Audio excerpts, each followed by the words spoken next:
లక్షణం ప్రశ్నిస్తుందా, ప్రకృతి ప్రశ్నిస్తుందా, దేహం ప్రశ్నిస్తుందా, మనసు ప్రశ్నిస్తుందా, నేను ప్రశ్నిస్తుందా? ప్రశ్నించేవాడి యొక్క లక్షణాలే అనేది ఉదాహరణ ఇలా చెప్పడం జరిగింది. ఈ అవగాహనే కావాలి. లక్షణ అవగాహన అంటే ఏంటి? నేను ఉన్నాను అంటే నేను లక్షణాలు ఏమిటి? నేను ఎలా ఉన్నది? స్వయంగా ఉంది. స్వయం లక్షణాలు ఏమిటి?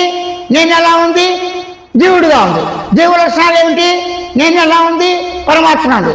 అప్పుడు నేను లక్షణాలు ఎలా ఉన్నాయో అలాగే ఉన్నది ఉన్నట్లుగానే. ఇక్కడ ఏం చెప్తున్నాను నిర్దించేసంగా, ఉన్న లక్షణాలని ఉన్నట్లుగానే అట్లా ఉండటమే, గ్రహించడమే, తెలుసుకోవటమే, గమనించడమే స్వయం సాక్షాత్కారం. ఇప్పుడు లక్షణాలతో ఇంకోటి ఎత్తచ్చు. స్వామీజీ ఆత్మని నిర్వచించండి అంటాడు.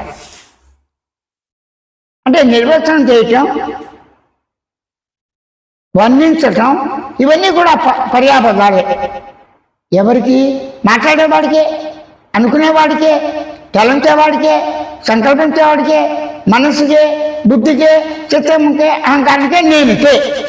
చదువు ఎక్కడికి వచ్చావు, ఎక్కడ మాట్లాడుతావు? నేను దగ్గరే. నేనంటే ఏంటి? అహం. అహం అంటే ఏంటి? తాను. తాను అంటే నేను, నీవు, వారు, వీరు. మనము ఎవరికి వారే. ప్రతి వ్యక్తి, ప్రతి మనిషి, ప్రతి వ్యక్తి, ప్రతి నరుడు, ప్రతి మానవుడి లక్షణాలు ఏమిటి? సరే, మానవుడి లక్షణాలు ఎలా కుదురుతాయి? మానవుడితో పాటు జంతువుల లక్షణాలు ఏమిటి? వృక్ష లక్షణాలు ఏమిటి? ఆకాశ లక్షణం, పంచభూత లక్షణాలు ఏమిటి అని ప్రశ్న వేసిన కొద్దీ ప్రశ్నించేవాడు ఎవరు?